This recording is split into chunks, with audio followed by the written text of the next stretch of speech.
Welcome to my channel. ನಮ್ಮ ಚಾನಲ್ಗೆ subscribe ಮಾಡ್ಕೊಳ್ಳಿ. ಲಕ್ಷ್ಮೀ ಬಾರಮ್ಮ ಭಾನುವಾರದ ಪೂರ್ತಿ ಸಂಚಿಕೆಯಲ್ಲಿ ಏನಾಗುತ್ತೆ ಅಂತ ಈ ವಿಡಿಯೋದಲ್ಲಿ ನೋಡೋಣ. ವೈಷ್ಣವ್ನ ತಪ್ಪಿಕೊಂಡು ಸುಪ್ರೀತಾ ಅಳ್ತಾ ಇರ್ತಾರೆ. ಎಲ್ಲ ಇವರಿಂದನೇ ಆಗಿದ್ದು, ನಾನು ಬಡ್ಕೊಂಡೆ ಬೇಡ, ಇಲ್ಲಿ ಕರ್ಕೊಂಡು ಬರೋದು ಬೇಡ ಅಂತ.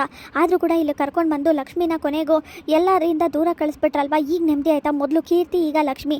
ನಿಮ್ಗೆ ಬೇಕಾದಂಗೆ ಎಲ್ಲ ಆಯ್ತಲ್ವಾ? ಅವಳು ಹೇಗಿದ್ಲೋ ಏನೋ, ಒಟ್ಟಿನಲ್ಲಿ ನಮ್ಮ ಕಣ್ಣು ಮುಂದೆ ಚೆನ್ನಾಗಿ ಉಣ್ಕೊಂಡು ತಿನ್ಕೊಂಡಿದ್ಲು.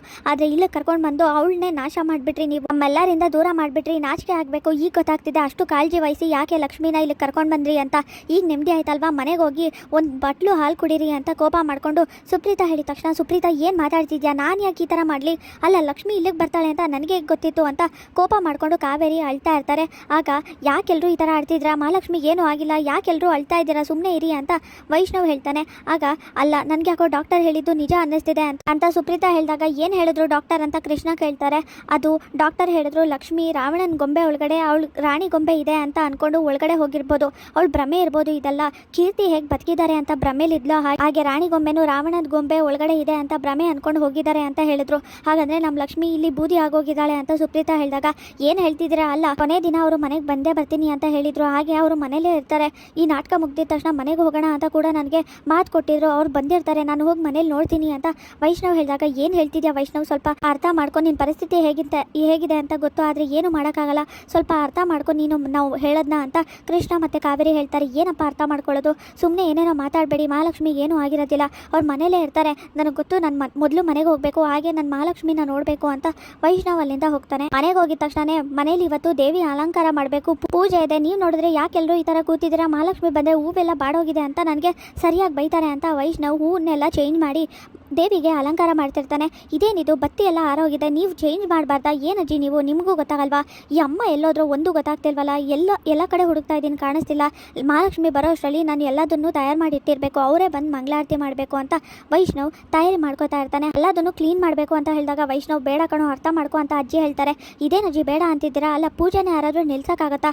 ಅಕಸ್ಮಾತ್ ಮಹಾಲಕ್ಷ್ಮಿ ಬಂದು ಸೊಂಟದ ಮೇಲೆ ಕೈ ಹಿಡ್ಕೊಂಡು, ವೈಷ್ಣವ್ ಯಾಕೆ ಈ ಥರ ಮಾಡಿದ್ರಿ ಅಂತ ಕೇಳಿದ್ರೆ ನಾನೇನು ಹೇಳಿ?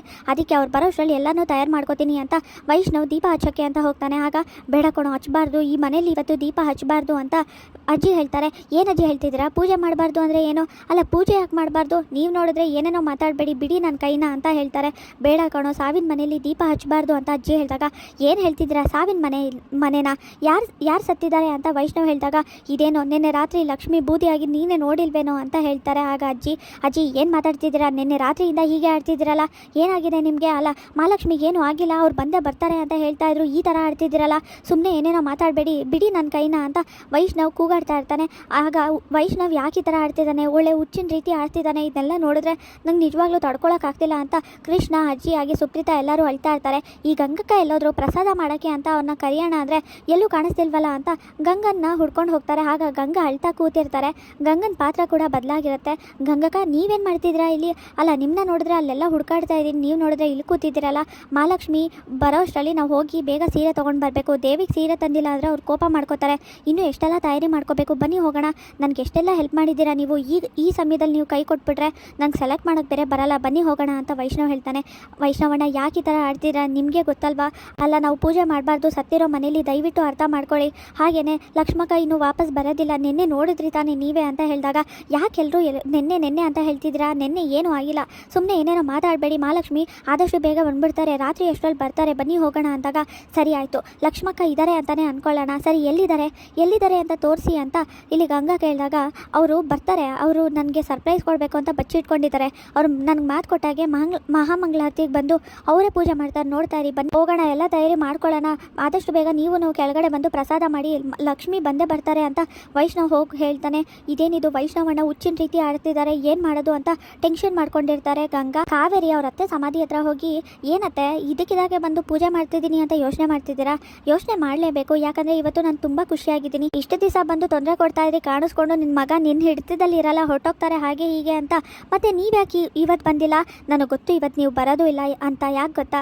ಯಾಕಂದರೆ ಇವತ್ತು ಈ ಕಾವೇರಿ ಗೆದ್ದಿದ್ದಾರೆ, ಕಾವೇರಿ ಗೆದ್ಮೇಲೆ ನಿಮಗೂ ಗೊತ್ತಿದೆ ಚೆನ್ನಾಗಿ, ಮುಂದೆ ಯಾರು ನಿಂತ್ಕೋಬಾರ್ದು ಅಂತ, ಅದಕ್ಕೆ ಬಂದಿಲ್ಲ ಅನ್ಸುತ್ತೆ ಅಲ್ವಾ? ಹೋಗ್ಲಿ ಬಿಡಿ, ನಾನು ಏನು ಬೇಜಾರು ಮಾಡ್ಕೊಳ್ಳಲ್ಲ, ಇನ್ನು ಮುಂದೆ ನಿಮ್ಮ ಕಾಟ ತಪ್ಪುತ್ತೆ, ಇನ್ನು ಮುಂದೆ ನನ್ನ ಪುಟ್ಟ ನನ್ನ ಮಾತು ಮಾತ್ರ ಕೇಳ್ತಾನೆ, ನನ್ನ ಪುಟ್ಟನ ನನ್ನ ದೂರ ಮಾಡಬೇಕು ಅಂತ ಇಬ್ಬರು ಹುಡುಗಿರು ಅವ್ರ ಜೀವನದಲ್ಲಿ ಬಂದರು. ಆದರೆ ಅವರಿಬ್ಬರು ಕೂಡ ಮಾಯ ಆಗಿಬಿಟ್ರು. ಯಾಕೆ ಹೇಳಿ, ಮಾಯ ಆಗುವಾಗ ನಾನು ಮಾಡಿದೆ. ನನ್ನ ಪುಟ್ಟನ ಜೀವನದಲ್ಲಿ ನನ್ನ ದೂರ ಮಾಡೋಕ್ಕೆ ಯಾರೇ ಬಂದು ಕೂಡ ಅವ್ರು ಯಾರು ಕೂಡ ಇರೋದಿಲ್ಲ ಅಂತ ಜೋರಾಗಿ ನಗ್ತಿರ್ತಾಳೆ. ಹೋಗ್ಲಿ ಬಿಡಿ, ಬೇಜಾರು ಮಾಡ್ಕೋಬೇಡಿ. ಆಮೇಲೆ ಪ್ರಸಾದ ಸ್ವೀಕರಿಸದೆ ತಿಂದೇ ಇರಬೇಡಿ. ಎಲ್ಲನೂ ತೊಗೊಂಡು ಬಂದು ಇಟ್ಟಿದ್ದೀನಿ ನಿಮ್ಗೆ ಇಷ್ಟವಾಗಿರೋದನ್ನ. ನಾನು ಇವತ್ತು ಖುಷಿಯಾಗಿದ್ದೀನಿ, ಅದಕ್ಕೆ ಎಷ್ಟೊಂದೆಲ್ಲ ತಿಂಡಿ ತಂದಿದ್ದೀನಿ, ಇದನ್ನೆಲ್ಲ ತೊಗೊಂಡು ತಿನ್ಕೊಂಡು ಹೋಗಿ. ನೀವೇನು ಬೇಜಾರು ಮಾಡ್ಕೋಬೇಡಿ. ಹಾಗಂತ ನಿಮ್ಮ ಗಂಡನಿಗೆ ತಂದಿಲ್ಲ, ನಾನು ಹೇಗೆ ಸ್ವೀಕರಿಸೋದು ಒಬ್ಳೆ ಅಂತ ಅನ್ಕೋಬೇಡಿ. ಅದಕ್ಕೆ ಅಂತಾನೆ ನಿಮ್ಮ ಗಂಡನಿಗೂ ತೊಗೊಂಡು ಬಂದು ಇಟ್ಟಿದ್ದೀನಿ.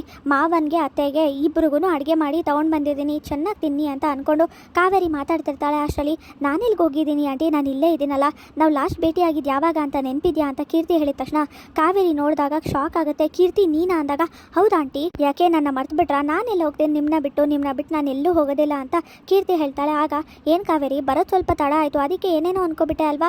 ಅಲ್ಲ, ನಾನು ಬಂದಿದ್ದಕ್ಕೆ ಭಯ ಆಯಿತಾ ಅಥವಾ ಅವ್ರು ಬಂದಿದ್ದಕ್ಕೆ ಭಯ ಆಯಿತಾ ಅಂತ ಕಾವೇರಿ ಹತ್ರ ಅವ್ರ ಅತ್ತೆ ಮತ್ತು ಕೀರ್ತಿ ಇಬ್ಬರು ಕೂಡ ಪ್ರಶ್ನೆ ಮಾಡ್ತಿರ್ತಾರೆ. ಏನು ನಡೀತಿದೆ ಇಲ್ಲಿ, ನೀವಿಬ್ರು ಯಾಕೆ ಬಂದಿದ್ದೀರಾ ಇಲ್ಲಿಂದ? ಹೊರಟೋಗಿ ಇಲ್ಲಿಂದ ಅಂತ ಕೋಪ ಮಾಡಿಕೊಂಡು ಕೂಗಾಡ್ತಿರ್ತಾಳೆ. ಏನಾಯಿತು, ಯಾಕಂಟಿ ಹೊರಟೋಗಿ ಅಂತಿದ್ದೀರಾ? ಬನ್ನಿ ಹಾಗಾದರೆ ಇಬ್ಬರು ಒಟ್ಟಿಗೆ ಹೋಗೋಣ, ಬನ್ನಿ ನಾನು ನಿಮ್ಮ ಜೊತೆಯಲ್ಲಿ ಕರ್ಕೊಂಡು ಹೋಗ್ತೀನಿ ಅಂತ ಕೀರ್ತಿ ಹೇಳಿದಾಗ, ಇಲ್ಲ ಇದೆಲ್ಲ ನನ್ನ ಭ್ರಮೆ ಅಂತ ಅಲ್ಲಿಂದ ಓಡೋಗ್ತಾಳೆ. ಆಗ ಕಾವೇರಿ ಅತ್ತೆ ಮತ್ತು ಕೀರ್ತಿ ಇಬ್ಬರು ಕೂಡ ನಗ್ತಾ ಇರ್ತಾರೆ. ನಿಮ್ಮನ್ನ ಬಿಡೋ ಮಾತೇ ಇಲ್ಲ ಆಂಟಿ ಅಂತ ಕೀರ್ತಿ ನಗ್ತಾ ಇರ್ತಾಳೆ. ಕುಸುಮ ಮತ್ತು ಭಾಗಿಂಗೆ ಇಬ್ರಿಗೂ ಫೋನ್ ಮಾಡಿ ಕೃಷ್ಣ ವಿಷಯ ತಿಳಿಸ್ತಿರ್ತಾರೆ. ಲಕ್ಷ್ಮಿಗೆ ಹೀಗಾಗಿದೆ ಅಂತ ನಿನ್ನೆ ರಾತ್ರಿ ಅಂತ ಹೇಳ್ತಿರ್ತಾರೆ. ಅಷ್ಟರಲ್ಲಿ ವೈಷ್ಣವ್ ಬಂದು, ಅಪ್ಪ ಏನು ಮಾಡ್ತಿದ್ದೀರಾ ನೀವು, ಕೊಡಿ ಫೋನ್ನ ಅಂತ ಹೇಳಿ, ಹಲೋ ದೊಡ್ಡಮ್ಮ, ಅದು ಏನು ಹೇಳಕ್ಕೆ ಬಂದರು ಅಂದರೆ, ನಿನ್ನೆ ರಾತ್ರಿ ಅಲ್ಲ ಇವತ್ತು ರಾತ್ರಿ ಮಹಾಮಂಗಳಾರತಿ ಇದೆ, ಲಕ್ಷ್ಮಿ ವ್ರತ ಮಾಡ್ತಿದ್ರಲ್ಲ, ಇವತ್ತು ಪೂರ್ತಿ ಆಗುತ್ತೆ, ಅದಕ್ಕೆ ನೀವು ಅದಕ್ಕೆ ಮನೆಯವರೆಲ್ಲರೂ ಬಂದ್ಬಿಡಿ ಮನೆಗೆ ಅಂತ ವೈಷ್ಣವ್ ಹೇಳಿ ಕಟ್ ಮಾಡ್ತಾನೆ. ಏನೋ ಮಾಡ್ತಿದ್ಯಾ ನೀನು, ಅವ್ರ ತವ್ರ ಮನೆಯಿಂದನೇ ವಿಷಯ ಮುಚ್ಚಿಡೋದ? ಲಕ್ಷ್ಮಿ ಇಲ್ಲ ಬದಿಯಿಲ್ಲ ಅಂತ ಹೇಳ್ಬೇಕು ತಾನೆ, ಅವರಿಂದ ವಿಷಯ ಮುಚ್ಚಿಡೋದು ತಪ್ಪಾಗುತ್ತೆ ಅಂತ ಇಲ್ಲಿ ಕೃಷ್ಣ ಮತ್ತು ಅಜ್ಜಿ ಹೇಳಿದಾಗ, ಯಾಕೆಲ್ಲರೂ ಈ ಥರ ಮಾತಾಡ್ತಿದ್ರ, ಸುಮ್ಮನೆ ಏನೇನೋ ಮಾತಾಡಬೇಡಿ, ಮಹಾಲಕ್ಷ್ಮಿ ಬರ್ತಾರೆ ಅಂತ ಹೇಳ್ದೆ ತಾನೆ, ಕೊಡಿ ನಿಮ್ಮ ಫೋನ್ನ ಅಂತ ಅಂಕಿತ್ ಫೋನು ಹಾಗೆ ಸುಪ್ರೀತಾ ಫೋನು ಕೃಷ್ಣ ಫೋನ್ ಎಲ್ಲರ ಫೋನು ತೊಗೊಂಡು ಸ್ವಿಚ್ ಆಫ್ ಮಾಡ್ತಾರೆ. ಯಾಕೋ ಹೀಗೆ ಆಡ್ತಿದ್ಯಾ, ದಯವಿಟ್ಟು ಅರ್ಥ ಮಾಡ್ಕೊಳ್ಳೋ, ಇರೋ ನಿಜಾನ ಒಪ್ಕೊಳ್ಳೋ ಅಂತ ಹೇಳಿದಾಗ, ನಾನು ಯಾವುದನ್ನು ಒಪ್ಕೊಳ್ಳಲ್ಲ, ನನ್ನ ಮಹಾಲಕ್ಷ್ಮಿಗೆ ಏನೂ ಆಗಿಲ್ಲ, ಅವ್ರು ಬಂದೇ ಬರ್ತಾರೆ ಅಂತ ವೈಷ್ಣವ್ ಎಲ್ಲರ ಹತ್ರ ಹುಚ್ಚಿನ ಥರ ಆಡ್ತಾ ಹಾಗೆಯೇ ಎಲ್ಲರೂ ಮೇಲೂ ಕೂಗಾಡ್ತಾ ಇರ್ತಾರೆ. ಇದನ್ನೆಲ್ಲ ನೋಡ್ತಾ ತುಂಬಾ ಬೇಜಾರಾಗುತ್ತೆ.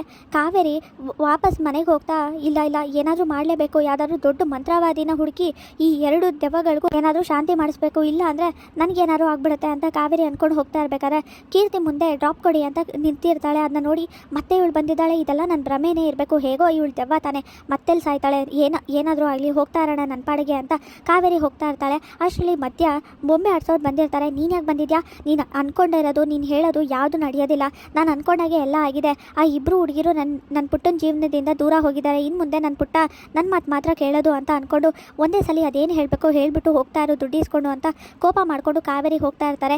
ನಿಂತ್ಕೊಳ್ಳಿ ಅಮ್ಮ, ಇವತ್ತು ಎಲ್ಲ ಒಳ್ಳೆಯದೇ ಆಗುತ್ತೆ, ನೀವೇನು ಅಂದ್ಕೊಂಡಿದ್ರೋ ಹಾಗೆ ಆಗುತ್ತೆ, ಆದರೆ ಒಂದು ಮಾತ್ರ ಬದಲಾಗುತ್ತೆ, ಎಲ್ಲನೂ ಉಲ್ಟಾ ಆಗಿ ವಾಪಸ್ಸು ನೀವು ನಿಮ್ಮ ಮನೆಯಿಂದನೇ ಹೊರಗಡೆ ಹೋಗುವಂಥ ಪರಿಸ್ಥಿತಿ ಬರುತ್ತೆ ಅಂತ ಬೊಂಬೆ ಆಡ್ಸೋರು ಹೇಳಿದ ತಕ್ಷಣ ಕಾವೇರಿ ನಗ್ತಾ ಇರ್ತಾಳೆ. ಇದೆಲ್ಲ ಸುಳ್ಳು ಅಂತ ನನಗೂ ಗೊತ್ತಿದೆ, ನೀನು ಬರೀ ಕತೆ ಕಟ್ಟೋದು ಅಂತ ಕಾವೇರಿ ಅಂದ್ಕೊಂಡು ವಾಪಸ್ ಹೋಗ್ತಿರ್ತಾಳೆ. ಆಗ ಮತ್ತೆ ಕೀರ್ತಿ ನಿಂತಿರೋದನ್ನ ನೋಡಿ ಗಾಬರಿಯಿಂದ, ನೀನು ಸುಮ್ಮನೆ ಎಲ್ಲೆಲ್ಲೋ ಬರಬೇಡ ಹೋಗು ಅಂತ ಬೈತಾ ಇರ್ತಾಳೆ ಕೀರ್ತಿಗೆ ಕಾವೇರಿ. ಇಲ್ಲಿಗೆ ಭಾನುವಾರದ ಪೂರ್ತಿ ಸಂಚಿಕೆ ವಿಡಿಯೋ ಮುಕ್ತಾಯವಾಗಿದೆ. ಈ ವಿಡಿಯೋ ಇಷ್ಟವಾಗಿದ್ರೆ ಲೈಕ್ ಮಾಡಿ, ಶೇರ್ ಮಾಡಿ, ಕಮೆಂಟ್ ಮಾಡಿ, ಹಾಗೆ ಸಬ್ಸ್ಕ್ರೈಬ್ ಮಾಡಿ.